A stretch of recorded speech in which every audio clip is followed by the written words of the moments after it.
Aduh, kemarin itu hari pertama Lebaran tuh, waduh, tante sibuk banget. Ruame loh ternyata itu tamunya itu. Lah sedulur-sedulur itu pada dateng toh. Wah, wis do ngumpul semua di sini. Yo seneng sih ya. Jadi tante tuh inget masa lalu itu loh.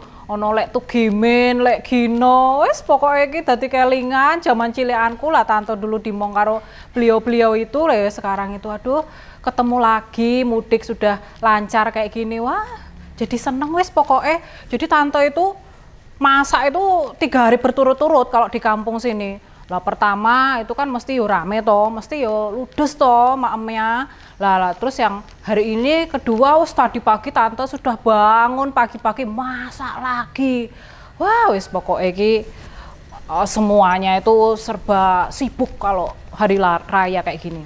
Nah, biasanya hari kedua lebaran gini ya tetep ono tonggo-tonggo sing teko ya toh. Wis pokoknya di kampung itu nggak pernah berhenti kok tamunya. Wis suguh-suguhan koyo ngene iki wis. Wah, wis pokoknya cemepak terus nganti sebulan loh kadang. Ya Allah. Mau ngomong toh soal lebaran kayak gini, itu kan yo hari maaf memaafkan toh harusnya. Ya, momennya itu kan pas sekali toh. Nah, tante ki penasaran toh. Kuwi lho sing lagi bersih tegang kemarin itu loh. Pak SBY sama Mas Anas waktu kemarin habis keluar dari lapas itu yo. Gimana yo ya? Kira-kira yo. Apakah mereka saling maaf-memaafkan yo? Soalnya kan Mas Anas itu kemarin sempat digadang-gadang loh.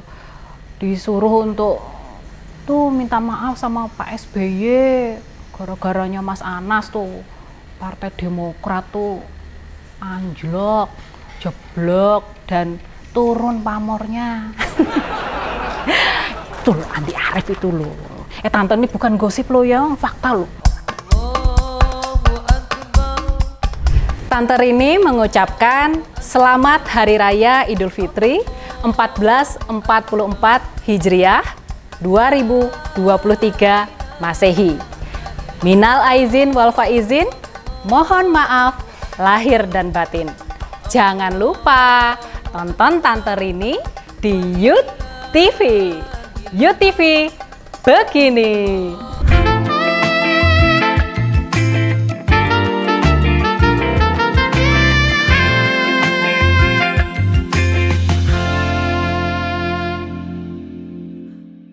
Nah, terus Mas Anas itu juga selain keluarganya tuh kemarin bilang kalau Mas Anas itu adalah korban kriminalisasi di era Pak SBY gitu.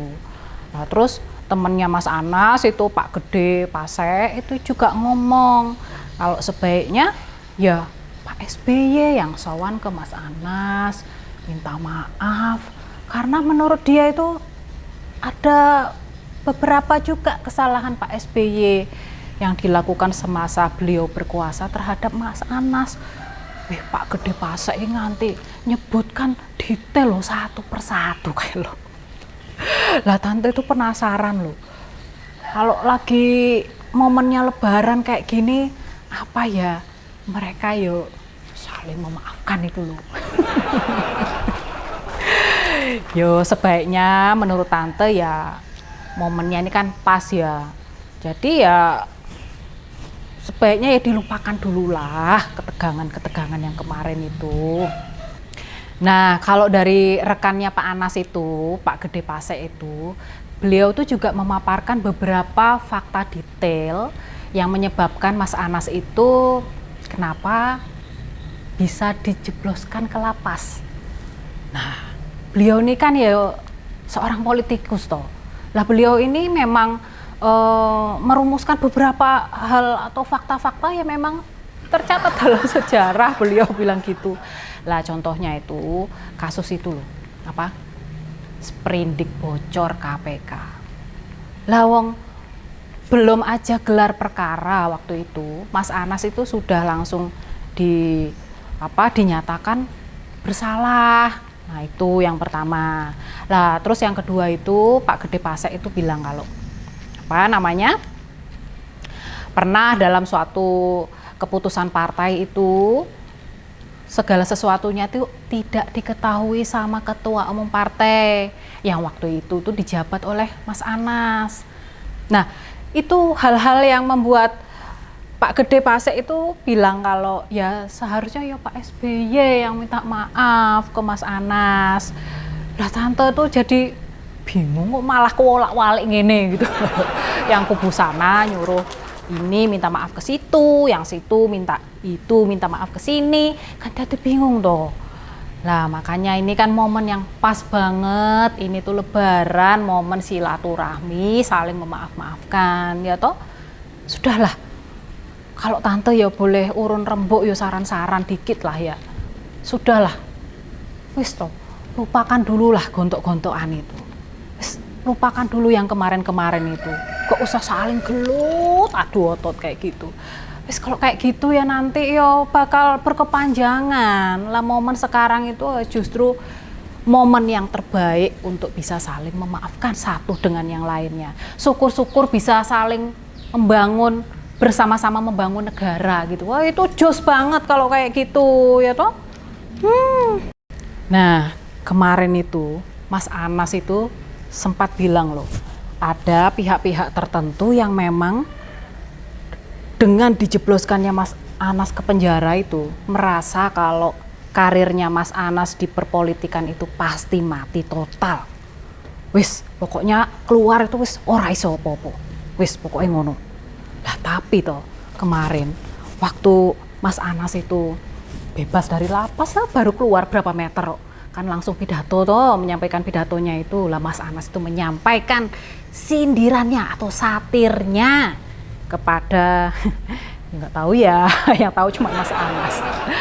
Lah Mas Anas itu bilang, tidak ada yang bisa mematahkan semangat perjuangannya dalam mendapatkan keadilan. Waduh, iki mak jelek tenan toh kalimatnya itu.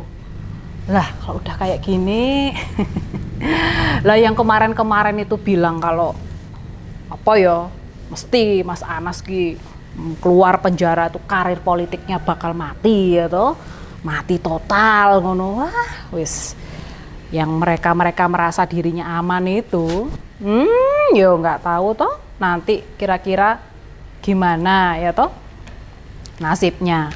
Mesti yo Mas Anas sudah menyatakan diri untuk mencari keadilan. Wah ini mesti ono sing ketar-ketir, termasuk kemarin itu waktu kasusnya Candi Hambalang itu loh, konon katanya yo Pangeran Cikeas itu yang terlibat itu.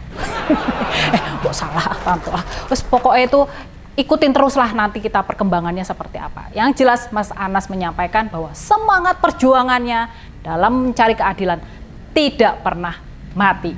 Justru di dalam lapas itu dia mendapatkan perenungan, waktu-waktu untuk merenung dan kontemplasi untuk bisa memahami situasi yang terjadi pada dirinya.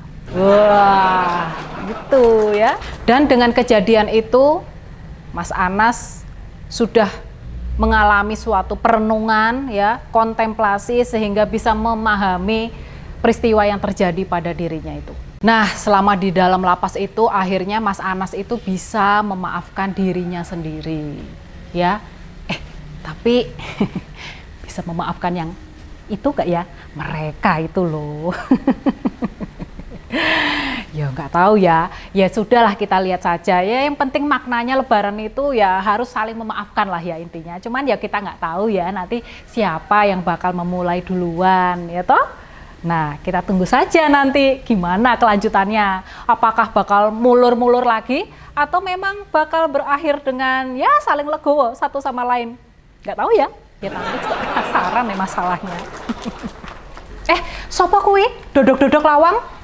Weh alah, lek tuh Gimin karo Yusarmi to jebule. Alhamdulillah wis do tekan teko Surabaya. Iya, sek tak buka ke lawang.